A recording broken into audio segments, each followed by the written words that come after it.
જય હિન્દ વિદ્યાર્થી મિત્રો, welcome to my YouTube channel Gujarati grammar by બસીરા મધરામાં આપ સૌનું સ્વાગત છે. વિદ્યાર્થી મિત્રો, 2014નું ટેટ 1નું જે પેપરનું સોલ્યુશન છે, જેમાં ગુજરાતી વ્યાકરણ, ગુજરાતી સાહિત્ય અને પદ્ધતિશાસ્ત્રના જે પ્રશ્નો છે એ હું આપની સમક્ષ લઈને આવી છું. એટલે આજે આપણે એનું સોલ્યુશન કરીશું. ચલો શરૂઆત કરીએ. પાવન શબ્દની સંધિ છોડતા આપણને જે 4 ઓપ્શન આપેલા છે એમાંથી કયો ઓપ્શન મળે છે?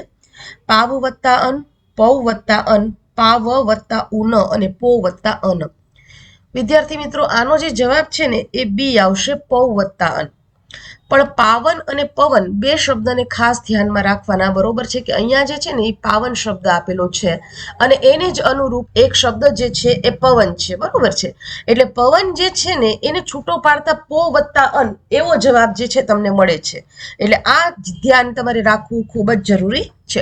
ત્યાર પછી નેક્સ્ટ ક્વેશ્ચન તરફ આગળ વધીએ.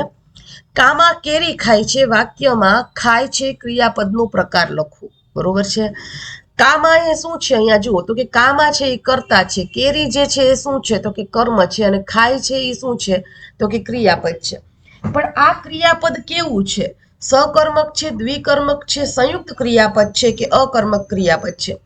વિદ્યાર્થી મિત્રો, જો અહીંયા ફક્ત એવું લખ્યું હોત કે કામા ખાય છે તો એ અકર્મક ક્રિયાપદ હોત.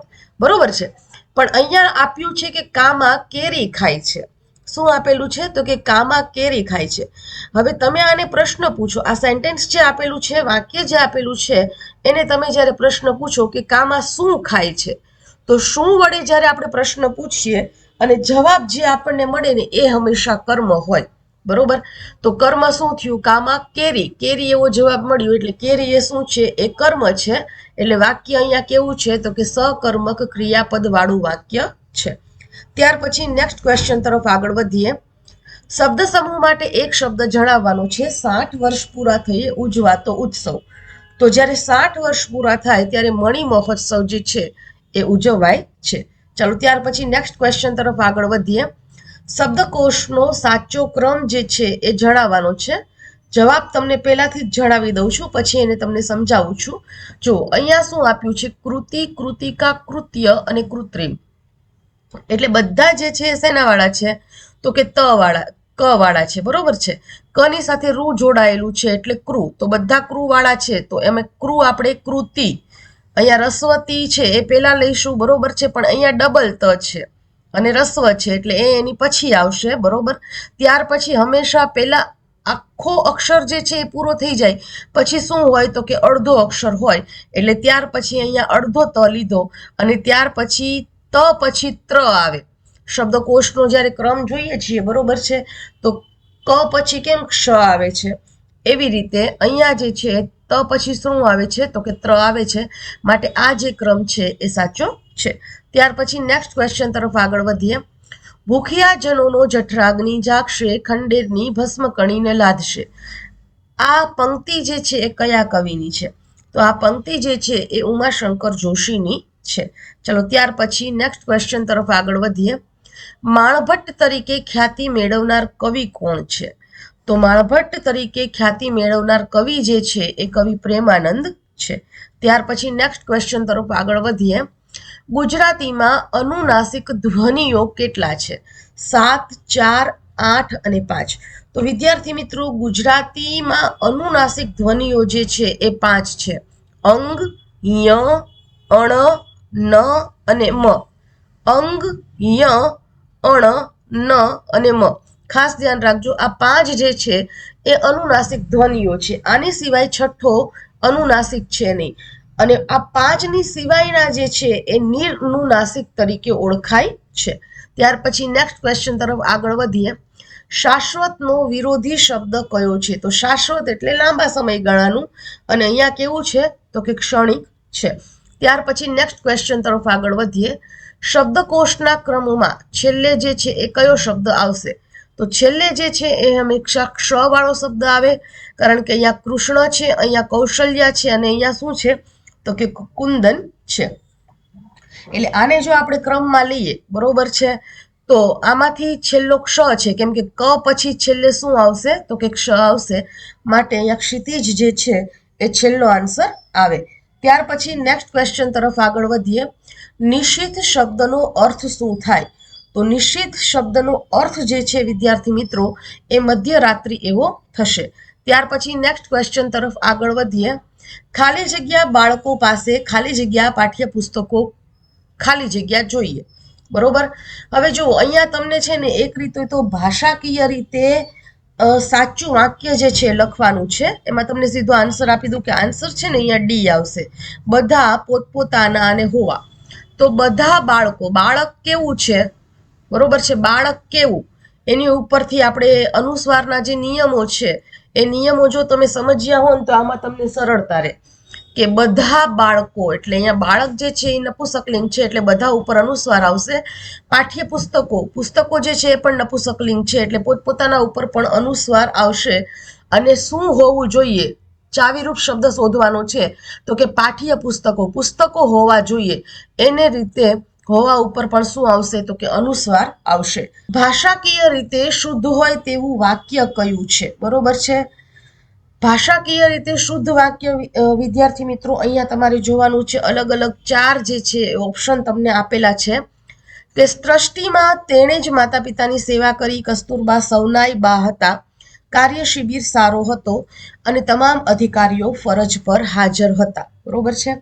આમાં ભાષાકીય રીતે શુદ્ધ વાક્ય જે છે ને એ તમામ અધિકારીઓ ફરજ પર હાજર હતા, એ જે છે એ સાચું છે.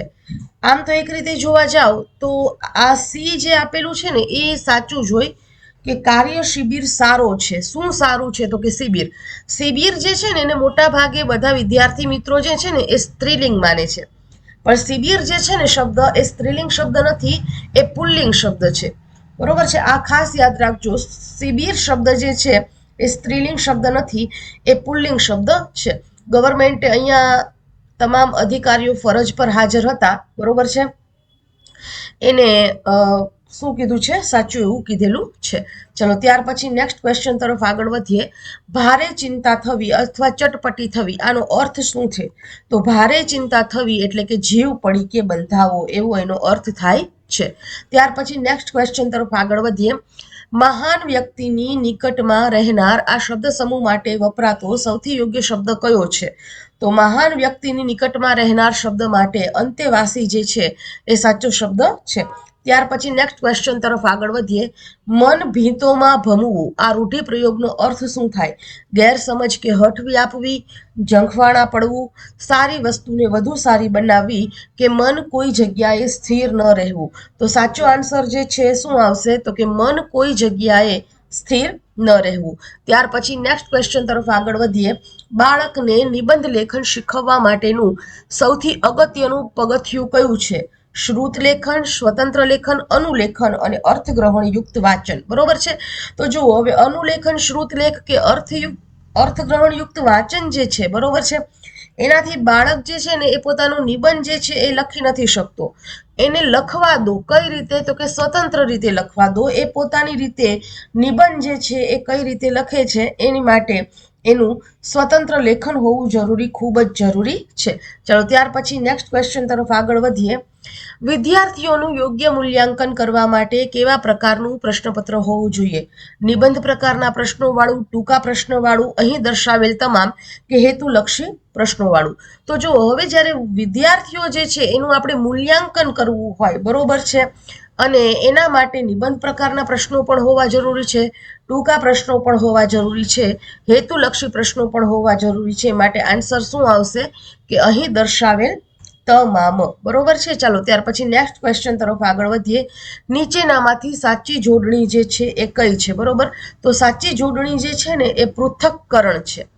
પૃથ, એમાં થ આખો આવશે ને ડબલ ક આવશે. ઘણા શું કરે છે કે પૃથક્કરણ લખે ને, બરોબર, ત્યારે આ રીતે લખે કે ડબલ થ કરે આ રીતે અને ક એક વખત કરે, પણ નહીં, થ એક જ વખત કરવાનો છે અને આખો છે ત્યાર પછી 2 વખત ક કરી એટલે કે જોડીઓ ક કરી અને આ જે છે એની જોડણી થશે. ત્યાર પછી નેક્સ્ટ ક્વેશ્ચન તરફ આગળ વધીએ. મિજાજ તરડાવવો, રૂઢિપ્રયોગનો અર્થ જે છે એ બતાવવાનો છે.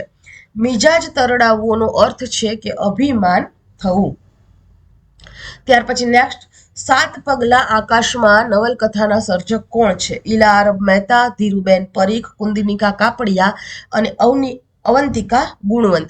તો કુંદનિકા કાપડિયા જે છે બરોબર છે, એને 7 પગલા આકાશમાં જે છે એની રચના કરી અને ત્યારથી જ આ રચના 7 પગલા આકાશમાં જે છે એ રચાય બરોબર છે, ત્યારથી જ ગુજરાતમાં નારીવાદના મંડાણ થયા. ત્યાર પછી નેક્સ્ટ ક્વેશ્ચન તરફ આગળ વધીએ. આપેલા શબ્દોમાંથી કયા શબ્દનો અર્થ હોડી થતો નથી? તો ખલી એવો શબ્દ જે છે એનો અર્થ ક્યાંય હોડી એવો થતો નથી. ત્યાર પછી નેક્સ્ટ ક્વેશ્ચન તરફ આગળ વધીએ. ગાંધીજી દ્વારા લખાયેલું સૌથી મૌલિક પુસ્તક એટલે કયું પુસ્તક? તો હિન્દ સ્વરાજ નામનું જે પુસ્તક લખેલું છે બરોબર છે, એ અહીંયા સાચો જવાબ આવશે. ત્યાર પછી નીચેનામાંથી જંગલ શબ્દનો પર્યાયવાચી ન હોય તેવો શબ્દ અરણ્ય, વિપન્ન, વિપિન અને કાનન. તો વિપન્ન એવો શબ્દ જે છે બરોબર છે એ જંગલનો પર્યાયવાચી નથી. ત્યાર પછી નેક્સ્ટ ક્વેશ્ચન તરફ આગળ વધીએ. આપેલ સમાનાર્થી શબ્દોની કઈ જોડ સાચી છે? જો અહીંયા પાણી એટલે જળ, તો જળમાં જ્યારે પાણી લખ્યું હોય ને ત્યારે દીર્ઘ ઈ હોય અણને. અહીંયા પાણી લખ્યું છે એનો અર્થ શું છે કે હાથ એવો છે. પૂર એટલે નગર બરોબર છે, તો પૂર એટલે નગર ક્યારે સાચું થાય? આ પૂર જે દીર્ઘ છે ને એ તો પેલો નદીમાં પૂર આવે ને એનો અર્થ છે, અને અહીંયા પાણી એટલે હાથ. તો અહીંયા જે પાણી લખેલું છે ને બરોબર એ હોય ને તો હાથ હોય, એટલે કે અણ જો હોય ને અહીંયા તો અણ રસવો હોય ને તો શું હોય? તો કે હાથના અર્થમાં સાચું હોય. પણ અહીંયા પૂર જે છે એટલે કે નગર, રસવો પ જે છે એ હોય ત્યારે શું આવશે? તો કે નગર એવું આવશે. માટે આ જોડ શું છે? તો કે સાચી છે. ત્યાર પછી નેક્સ્ટ ક્વેશ્ચન તરફ આગળ. નીચેનામાંથી કઈ કૃતિ પન્નાલાલ પટેલની છે? અલગ ઝલક, લોહીની સગાઈ, અરવલ્લીની આસ્થા અને બારણે ટકોરા. તો અલગ ઝલક જે છે એ પન્નાલાલ પટેલની કૃતિ છે. ત્યાર પછી નેક્સ્ટ ક્વેશ્ચન. આપેલા વિકલ્પ પૈકી કયા શબ્દની જોડણી સાચી છે? એમાં પિયુષ શબ્દ જે છે એની જોડણી શું છે? તો કે સાચી છે.